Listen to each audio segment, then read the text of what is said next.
The world's richest person has a net worth of over $200 billion. In fact, there are 20 people on the planet who have more money than the poorest 4 billion. But just how vast is the gulf between the world's richest and its poorest? Let's find out in today's episode. Luxembourg is the richest country in the world. Its GDP per capita was almost $34,000 in 2020, more than 3 times greater than the next highest country. Welcome to our channel. Today we'll be exploring 5 shocking differences between the world's wealthiest and poorest nations, from extreme wealth inequality to the impact of political instability, corruption, and access to education and healthcare. These are the issues that continue to shape the world we live in today.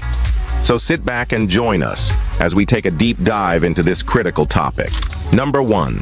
Extreme weather events. The impact of extreme weather events is significantly more devastating for developing countries than for developed ones.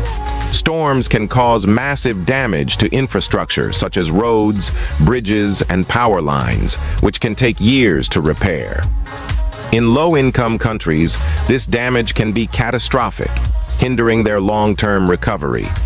According to the World Bank, developing countries lose approximately 15% of their annual income to extreme weather events, whereas the cost is much lower for richer nations.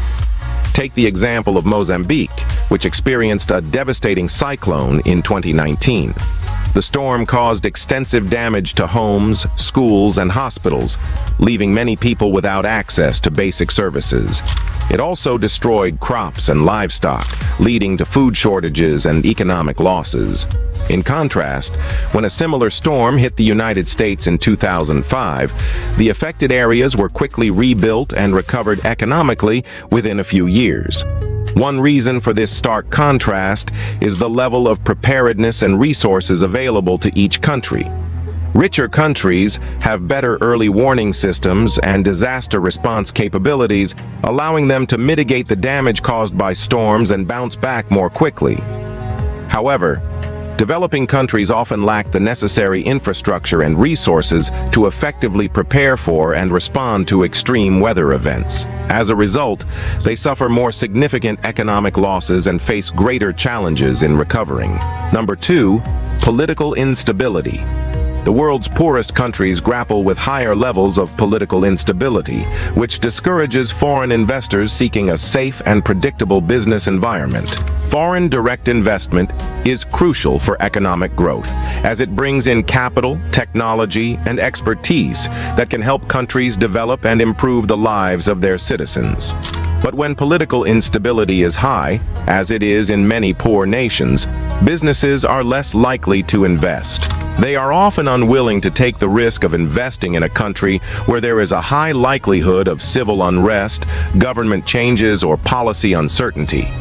This reluctance to invest can have a devastating impact on a country's economy, limiting its ability to grow and develop. For instance, in countries like Venezuela and the Democratic Republic of the Congo, years of political turmoil have resulted in hyperinflation, shortages of basic goods and services, and widespread poverty. On the other hand, politically stable countries like Switzerland and Denmark attract significant foreign investment, which contributes to their robust economies and high standards of living. In fact, regions with high political instability, such as the Middle East and North Africa, experience on average 2% lower GDP growth rates compared to more stable areas of the world. This stark contrast between rich and poor countries highlights the importance of political stability for economic growth and development. By promoting good governance, the rule of law, and respect for human rights, countries can create a more stable and predictable environment that attracts foreign investment and fosters sustainable development. Number 3, high population growth. High population growth rates strain a country's resources and infrastructure, leading to increased poverty and economic instability. When a country's population grows rapidly, it puts a significant strain on its resources and infrastructure, which are not able to keep up with the increasing demand. This can lead to shortages of housing, education, healthcare, and other essential services, which in turn can contribute to poverty and economic instability. Moreover, rapid population growth can lead to unemployment and underemployment as the job market becomes saturated with an influx of new workers. This can result in a vicious cycle of poverty as individuals struggle to find decent work and provide for their families. According to the World Bank, countries with high population growth rates tend to have lower GDP per capita, which measures the average economic output per person in a given country. For example, Niger, which has one of the fastest population growth rates in the world, also has one of the lowest GDP per capita. In contrast, countries with slower population growth rates such as Japan and South Korea tend to have higher GDP per capita and better economic prospects. Unchecked population growth can lead to a situation where the country's resources are depleted and the economy stagnates. This can result in widespread poverty and environmental degradation as the country struggles to support its growing population. To prevent these negative outcomes, it's crucial for governments to implement policies that promote sustainable population growth and ensure that the country's resources are used responsibly and equitably. Number 4, economic globalization. While economic globalization has lifted millions out of poverty, it hasn't done so uniformly across the world. In fact, some countries have seen their poverty rates increase as a result of globalization. For example, in the United States, the share of the population living in poverty has risen from about 10% in the early 1970s to over 15% today. Despite being one of the world's wealthiest countries, the U.S. has not been able to fully capitalize on the benefits of globalization, which has led to a growing gap between the rich and the poor. The trend is even more pronounced in Latin American countries, where the poverty rate has increased from about 25% in the 1980s to over 35% today, despite the region's integration into the global economy. On the other hand, countries that have been able to successfully integrate into the global economy and take advantage of the opportunities presented by globalization have seen poverty reduction. For example, China has lifted over 700 million people out of poverty since the year 2000 through its integration into global trade networks. Similarly, many Asian countries such as India, Thailand, and Malaysia have seen poverty rates decline significantly as they've opened up their economies to international trade. The success of these countries in reducing poverty through globalization can be attributed to several factors, including strong government commitment to economic reforms, investments in education and infrastructure, and a favorable business environment. Number 5. Lack of access to capital and skills.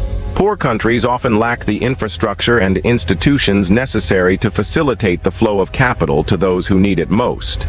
Limited access to financial resources restricts the ability of individuals and businesses to invest in education, healthcare, and other essential services that can help break the cycle of poverty. Additionally, the absence of a skilled workforce in low-income countries exacerbates the problem. Without access to quality education, individuals are unable to acquire the skills necessary to secure well-paying jobs, which perpetuates a cycle of low income and limited opportunities. This lack of access to capital and skills contributes to the concentration of wealth among the elites and leaves a significant portion of the population trapped in poverty. For instance, in countries like Nigeria and the Democratic Republic of the Congo, the vast majority of the population lacks access to financial services, which prevents them from investing in their own businesses or purchasing assets that could generate income. Moreover, limited access to quality education means that many people are unable to acquire the skills needed to compete for well-paying jobs. This results in a cycle of poverty that is difficult to break. One way to address this issue is by investing in financial infrastructure and institutions that can channel capital to those who need it most. By improving access to financial services, individuals and businesses in low-income countries can have the opportunity to invest in education, healthcare, and other critical areas that can help them break out of poverty. Additionally, investing in education and training programs can help create a skilled workforce that can drive economic growth and development. It's important to acknowledge that while economic globalization has undoubtedly lifted millions out of poverty, its impact is far from uniform, and its benefits have not been evenly distributed. Many poor countries are still struggling to harness the opportunities presented by globalization, and there's a need for more equitable and inclusive policies that ensure that everyone can benefit from economic growth. Addressing inequality is not just an economic issue, it's a human one. What kind of world do we want to build? A world where billions have access to quality education, healthcare, and economic opportunities? Or a world where a handful of people enjoy unimaginable wealth while billions live in poverty? The choice is ours. We can either continue down the path of growing inequality, or we can choose to create a more just and equitable world for all. Thank you for joining us today. If you enjoyed this video, please remember to like and subscribe so you never miss an episode. Until next time, stay curious and keep learning.